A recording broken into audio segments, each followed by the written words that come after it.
22 heures, c'est l'heure de votre journal. Madame, Monsieur, bonsoir. Bienvenue. Tout de suite, voici les titres de cette édition.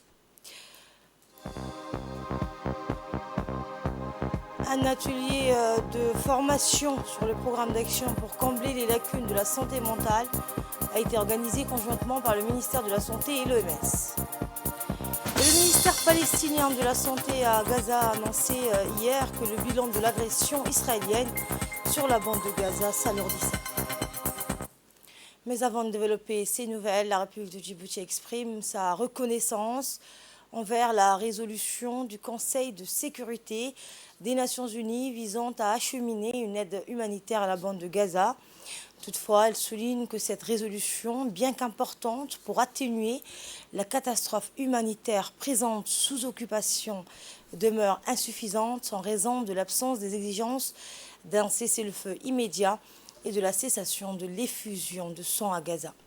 Djibouti réitère son appel à mettre fin à l'agression brutale, au crime de génocide, à la destruction et au déplacement que subit le peuple palestinien frère, notamment dans la bande de Gaza, sous l'occupation des forces israéliennes. La République de Djibouti enjoint, une fois de plus, le Conseil de sécurité de l'ONU à assumer ses responsabilités dans la mise en œuvre de toutes ces résolutions liées au conflit israélo-arabe. Ceci dans le but d'atteindre une paix juste et globale, fondée sur la solution à deux États, considérée comme le seul moyen de résoudre la question palestinienne, de mettre à l'occupation israélienne illégale et d'instaurer une stabilité durable dans la région du Moyen-Orient. Durant sa mission de travail en Éthiopie, la délégation parlementaire djiboutienne conduite par le président de l'Assemblée nationale de l'État Mohamed El-État a été reçue par la présidente de la République fédérale et démocratique d'Éthiopie. Les discussions ont porté sur les relations bilatérales et sur la coopération entre la République de Djibouti et l'Éthiopie. Les deux personnalités ont exprimé leur engagement à approfondir la collaboration entre les deux nations, favorisant ainsi la paix, la stabilité et le développement dans la région. Au terme de sa visite, le président de l'Assemblée nationale a exprimé ses remerciements à la présidente de la République fédérale et démocratique d'Éthiopie, à son homologue éthiopien, pour l'hospitalité réservée à son égard.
Et toujours dans le cadre de sa mission de travail à Addis Abeba, le chef de l'hémicycle national, accompagné des parlementaires, a visité la chancellerie de la République de Djibouti, entièrement rénovée, inaugurée par le président de la République, Ismaël Omar Guelleh. À son arrivée à l'ambassade, le président de l'Assemblée nationale de l'État Mohamed El-État a été accueilli par Abdi Mahmoud Haïbé, ambassadeur de Djibouti à Addis Abeba, ainsi que par l'ensemble des diplomates djiboutiens en poste en Éthiopie. Il a exprimé ses remerciements à l'ambassadeur Haïbé et au personnel de l'ambassade pour leur accueil chaleureux envers lui et à sa délégation. Rappelons que cette délégation donc parlementaire était composée donc différents parlementaires djiboutiens. Le chef de l'hémicycle national a donc reçu un accueil chaleureux des employés donc de l'ambassade et des diplomates donc installés à Addis Abeba.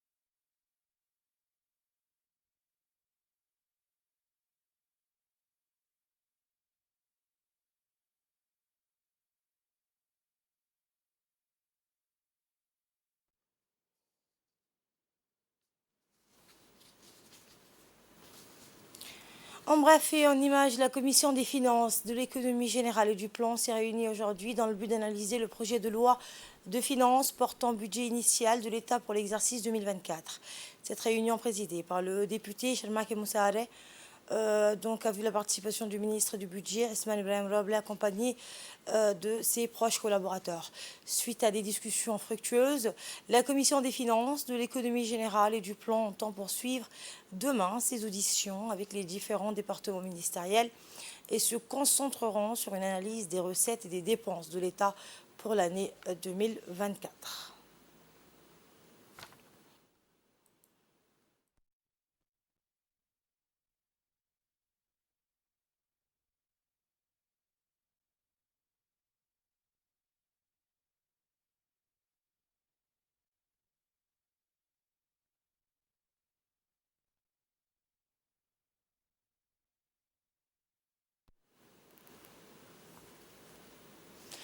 Toute autre chose, dans le cadre de ces programmes religieux, le ministère des Affaires musulmanes et des Biens Waqf a organisé hier soir au stade Goulet une importante conférence présidée par le ministre des Affaires musulmanes et des Biens Waqf, Moumin Hassan Barre.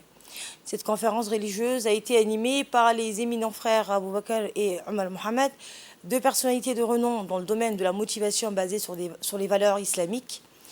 Cette rencontre devait se tenir au Palais du Peuple, mais elle a été déplacée au Stade Goulet en raison du grand nombre de jeunes djiboutiens qui ont répondu à l'invitation du ministère à bénéficier de la conférence. Alors arrivé au stade, accompagné du ministre des Affaires musulmanes et des Biens Waqf, les deux jeunes hommes ont été accueillis par la grande foule rassemblée. Il est à noter que des hauts responsables du ministère et de nombreux imams et prédicateurs ont participé à cette soirée religieuse organisée par le ministère des Affaires islamiques et des dotations dans le but de promouvoir les valeurs religieuses de notre religion. Ces derniers ont mis en évidence de nombreux sujets religieux, notamment l'importance de la prière dans l'islam et les moyens de mener une vie de famille heureuse.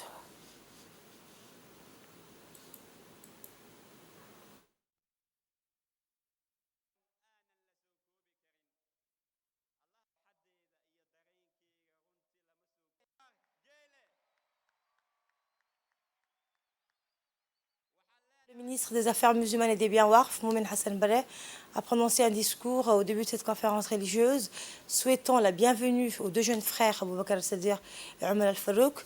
Il a rendu hommage aux participants, en particulier aux jeunes hommes et femmes qui ont afflué au stade Goulet dans le but d'écouter et de suivre cette conférence religieuse.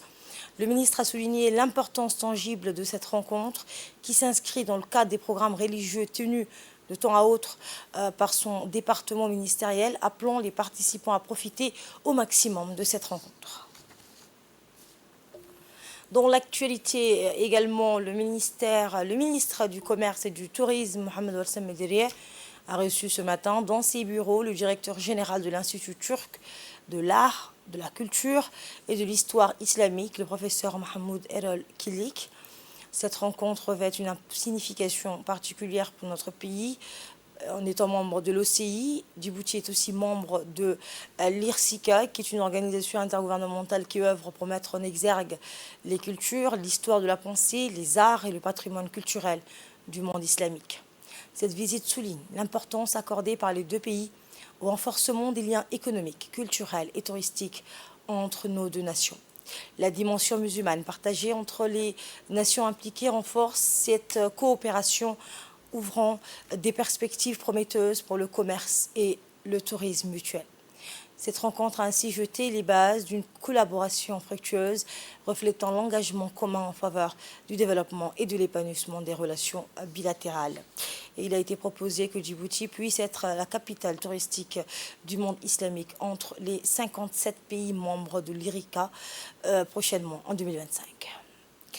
À la une également un atelier sur la formation et le programme d'action pour combler les lacunes de la santé mentale a été organisé conjointement par le ministère de la Santé et l'OMS du 17 au 20 décembre à l'Escale Hôtel. Cet atelier de formation a été dispensé par une consultante internationale de l'OMS, en l'occurrence Dr Audrey. Objectif, former des formateurs afin qu'ils puissent les enseigner à d'autres professionnels de la santé. Était présent le représentant intérimaire de l'OMS, Farahat Hassan, le secrétaire général du ministère de la Santé, Mohamed Ali, la directrice générale de l'offre de soins, et enfin le conseiller technique du ministre de la Santé, Mohamed Daoud Dabar. Toutefois, cette formation pose les jalons du programme de santé mentale dans les années à venir.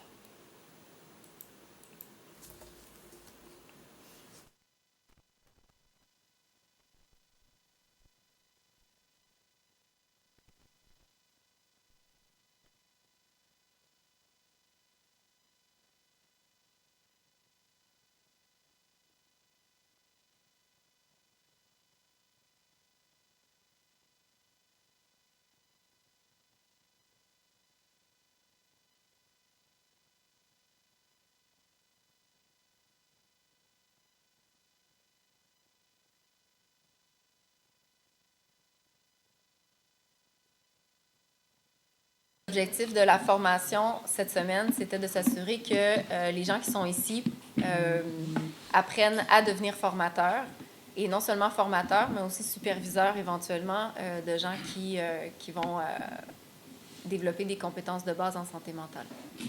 Et donc, on a fait plusieurs activités dans le contexte de la formation pour pratiquer comment on enseigne, donc des aptitudes pédagogiques, comment on garde le truc interactif aussi, parce que l'enseignement aux adultes est un peu différent. C'est quoi les compétences qu'on veut s'assurer que nos participants acquérissent. Et puis finalement, comment, justement, aujourd'hui, on termine sur comment faire la supervision plus au long cours pour maintenir l'activité puis s'assurer de maintenir les compétences dans le temps. Et tout ça qui s'inscrit dans un des objectifs de la stratégie nationale qui est d'améliorer et de renforcer les compétences en santé mentale chez les professionnels de la santé à Djibouti. Et voici les propos tenus par le représentant adjoint de l'OMS, Farahat Hassan Farah.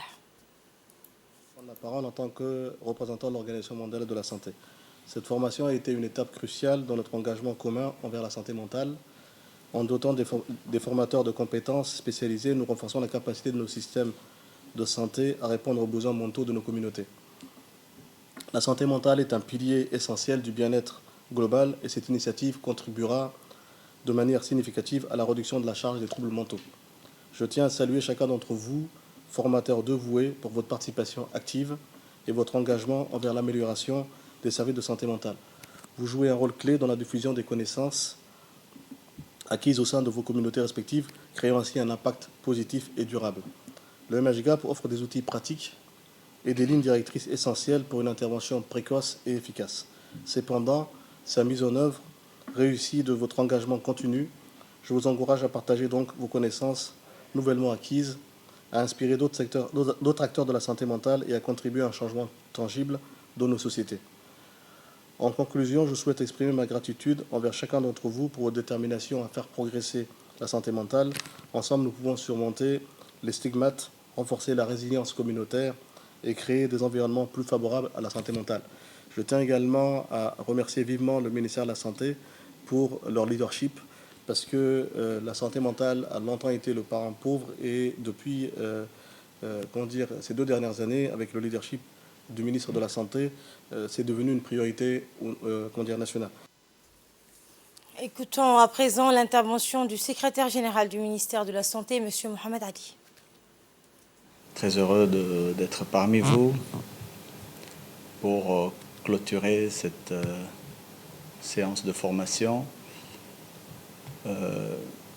Moi, je suis content de voir des cadres d'autres départements parce qu'on avait l'habitude d'organiser des formations par des personnels exclusivement du ministère de la Santé. Je crois que cette formation nous montre que le partenariat est très important. On voit des personnes issues d'autres départements et c'est ce qui est recherché par le ministère de la Santé parce que vous savez que le ministère de la Santé ne peut pas agir seul et la santé, on dit toujours que c'est l'affaire de tout le monde. Et donc ce sont des activités que nous allons continuer, que nous allons renforcer pour un peu sortir de notre cercle, pour aller vers les autres, convaincre les autres, expliquer aux autres que la santé n'est pas un problème uniquement du ministère de la Santé, mais c'est un problème qui concerne tout le monde. Là, vous avez suivi une formation de formateurs. Le chemin est long. Je pense que prochainement, le travail va se reposer sur vous. Ce sera à vous d'aller former les autres à Djibouti-Ville. Parfois, peut-être on va vous demander aussi de nous accompagner jusque dans les districts de l'intérieur pour former le maximum de personnes et former le plus de personnes pour vraiment faire des détections précoces. Et nous remercions l'OMS qui nous accompagne dans plusieurs domaines, notamment dans ce programme santé mentale, qui est, on peut dire, le parent pauvre. Hein, santé mentale, on ne s'intéresse pas beaucoup à cette thématique, mais je pense avec maintenant cette formation, on va comprendre l'ampleur du problème. Et santé toujours, la CNSS réalise sa première implantation de pacemaker. Grâce à cette innovation, la Caisse nationale de la sécurité sociale permettra aux patients d'éviter des évacuations sanitaires. La CNSS, en étroite collaboration avec l'hôpital militaire et la police nationale, a procédé hier à la toute première opération de pose d'un pacemaker sur 3 patients djiboutiens. L'opération chirurgicale a été réalisée par des médecins djiboutiens, à savoir Dr Omar Farah, Dr Liban Ibrahim et Dr Fadoun Hassan, avec le concours de médecins marocains. Une première à Djibouti, la CNSS permet la réalisation de ces implantations et c'est une fois de plus une prouesse dans la qualité des services au profit des populations. Et grâce à cette innovation, la CNSS permettra aux patients d'éviter des évacuations sanitaires à des coûts faramineux pour un rendement tout aussi efficace. Pour mémoire, un pacemaker est composé d'un stimulateur cardiaque et d'une ou plusieurs sondes de stimulation qui permettent de relier le boîtier au cœur. Un pacemaker est un petit dispositif cardiaque implanté sous la peau, généralement situé juste sous la clavicule. Les patients pourront retrouver ce traitement désormais en République de Djibouti. Et Dr Omar Farah, médecin cardiologue, nous a donné plus de détails sur cette opération chirurgicale innovante. Il a indiqué que la CNSS, en étroite collaboration avec l'hôpital militaire et la police nationale, a procédé donc à la toute première opération de pose d'un pacemaker sur 3 patients djiboutiens. Et il a rappelé donc qu'un pacemaker est composé d'un stimulateur cardiaque ou d'une ou plusieurs sondes de stimulation qui permettent de relier le boîtier au cœur. C'est ce qu'a expliqué le docteur cardiologue. C'est une première à Djibouti, a-t-il dit. Nous avons réussi donc aujourd'hui un très bon résultat qui, grâce à cette innovation médicale, permettra d'éviter aux Djiboutiens des évacuations. Le premier festival culturel de Tadjoura s'est clôturé hier soir. La cérémonie de clôture a été marquée par une soirée musicale en présence du préfet de la ville, Mohamed Abbas, l'ensemble du comité de l'organisation et un public venu nombreux pour participer à cette soirée de clôture. La soirée donc marquant la clôture de la première édition du Festival culturel Tadjoura, parrainée par le ministère de la Jeunesse et de la Culture, s'est déroulée sous un ciel constellé d'étoiles, inaugurant une ère nouvelle pour le patrimoine de cette ville. Des artistes talentueux et une foule enthousiaste sont venus nombreux pour participer à cet événement. L'association Tekem Taharo, véritable cheville ouvrière de cet événement, a orchestré la soirée avec brio. Je vous propose de suivre l'ambiance de la soirée.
Écoutons donc le mot prononcé lors de cette soirée du préfet de la ville de Tadjoura, M. Mohamed Abbas. Que nous clôturons ces 2 journées inoubliables de la célébration culturelle, je tiens à exprimer ma gratitude envers chacun d'entre vous pour avoir rendu ces festivals si mémorables. Durant ces festivals, nous avons célébré la diversité sous toutes ses formes, de danses traditionnelles aux arts musicaux, de conférences culturelles, aux échéances intellectuelles. Chaque moment partagé a été une pépite culturelle, illuminant nos esprits et nos cœurs. Nous avons tissé de liens, échangé des idées, créé des souvenirs qui, je l'espère, resteront gravés dans nos mémoires. À tous ceux qui ont contribué, qu'ils soient artistes, organisateurs ou spectateurs, surtout à l'association Tekem Tarago, je tiens à exprimer ma profonde gratitude. Votre passion, votre dévouement et votre présence ont fait de ce festival un événement extraordinaire. Alors que nous apprêtons à nous séparer, n'oublions pas que les frontières que nous avons traversées ensemble ne sont que des lignes sur une carte. La véritable richesse de ce festival réside dans le partage, de compréhension et le respect mutuel que nous avons cultivé. Je vous invite à conserver cette flamme culturelle allumée en vous et laisser des souvenirs de ces 2 jours avec votre curiosité et votre ouverture d'esprit. Au nom du gouvernement de la République de Djibouti et de toute l'équipe organisateur, je vous remercie pour votre présence et votre enthousiasme. Que la culture continue à nous rassembler, à nous éclairer nos chemins.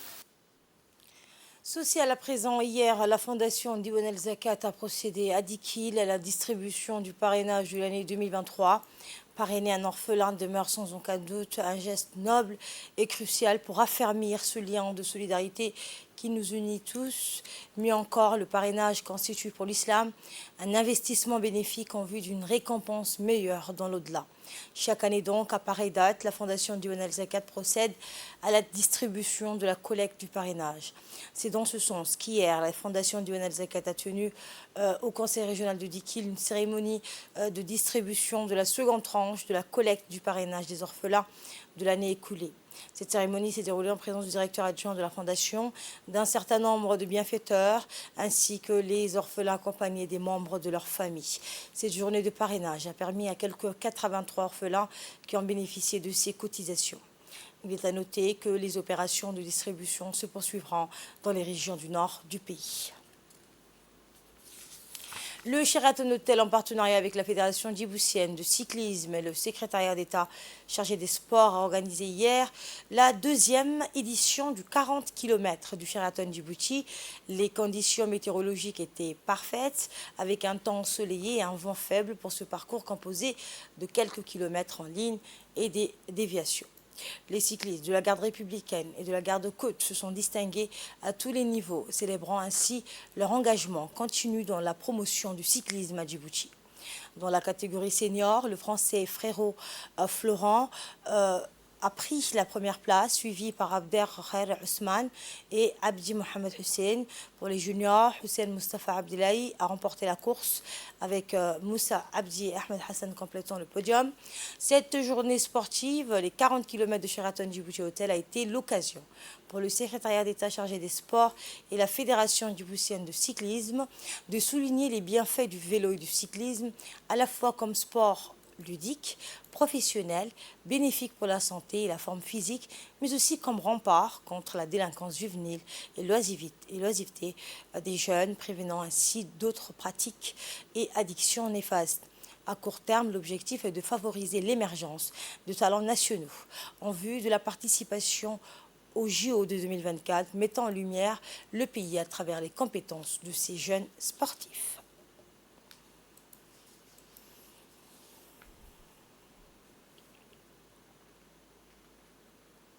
Écoutons l'intervention du directeur des sports, M. Abshir Ali.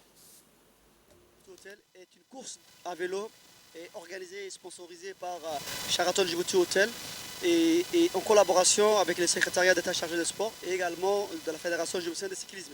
Donc c'est un projet que le département des sports a conçu, a élaboré. Donc nous avons cherché un sponsor pour que cette course s'inscrive dans l'agenda du département des sports. Nous avons soumis ces projets à la direction générale de Sheraton Djibouti Hotel. Ils l'ont accepté. Donc c'est la deuxième édition. Dieu merci, ça veut dire que c'est une course qui s'inscrit dans l'agenda national sportif. Et chaque année, nous l'organisons au mois de décembre. Donc aujourd'hui ici, nous avons eu des cyclistes au niveau national, mais également international, d'où la première place a été remportée par un Français issu du club de vélo de Monaco. Donc nous avons organisé des courses, une course pour les seniors et une course pour les juniors. Donc ça s'est très bien déroulé. Dieu merci, nous n'avons eu aucun incident.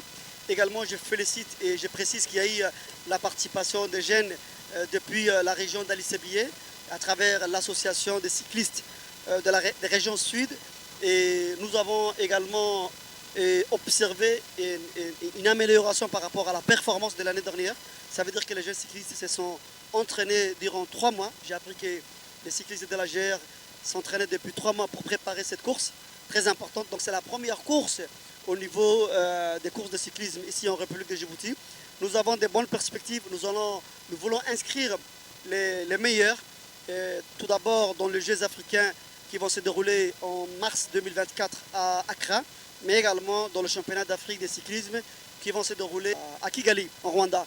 C'est une course beaucoup plus régionale où on aura la participation de pays tels que la Somalie, l'Éthiopie, le Kenya, le Sud-Soudan, le Rwanda, etc.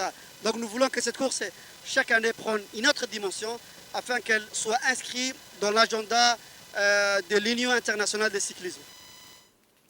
Sport, toujours la Fédération djiboutienne d'athlétisme en partenariat avec la préfecture et le conseil régional de Dikil a organisé hier le 10 km de Dikil. Cet événement sportif a rassemblé un nombre impressionnant de talents variés, accueillant plus de 90 jeunes scolaires, ainsi que la participation remarquée de 120 athlètes issus des corps armés. Les représentants des gardes-côtes et de la garde républicaine se sont distingués dans les épreuves exigeantes de 8 km. Trustant les 3 premières positions du podium. Ahmed Daher Ismail de la garde-côte a brillé en remportant la première place avec un temps de 26 minutes et 32 secondes. Son coéquipier Wabri Eg a suivi de près, décrochant la deuxième place en 26 minutes et 53 secondes. Et la troisième place position est revenue à Mahdi Eg de la garde républicaine, réalisant un chrono de 26 minutes et 56 secondes. Du côté féminin, la course des 5 km a été tout aussi palpitante, avec Khadra Mohamed Ambil de la garde républicaine s'adjugeant la première place en un temps de 12 minutes et 37 secondes. Les deuxième et troisième positions ont été méritées par des athlètes des forces armées djiboutiennes, illustrant la diversité et la compétitivité des participantes.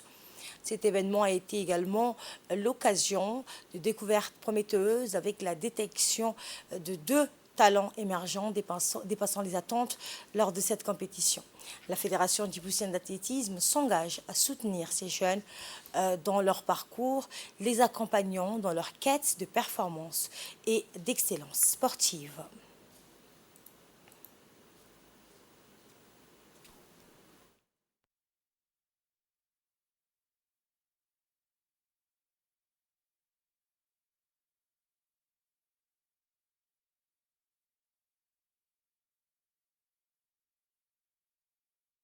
Et en fin de course et de compétition, les heureux vainqueurs se sont vus remettre des trophées par les hauts responsables présents lors de cette compétition, avec à sa tête le président de la Fédération djiboutienne d'athlétisme, M. Sirit Ismail.